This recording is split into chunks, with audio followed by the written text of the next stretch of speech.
1800s until the 1930s, this part of the village in front of the town hall served as a dealing place for a different type of produce.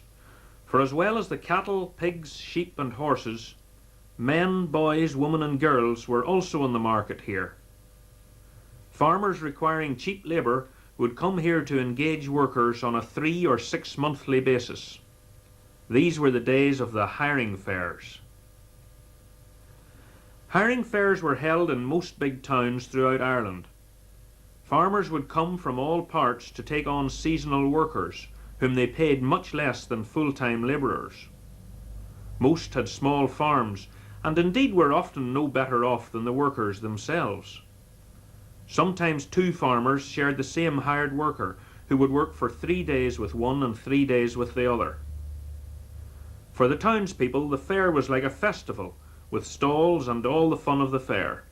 But for the country folks seeking work, it was a time of uncertainty.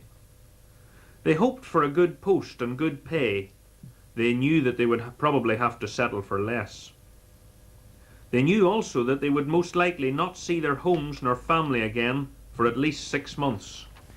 In our modern world of comparative comfort, it is difficult to understand why a mother would take 2 of her children to a hiring fair, destined to spend 6 months in virtual slavery with strangers whom she did not know.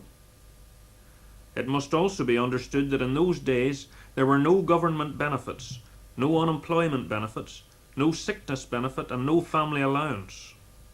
People simply worked or starved.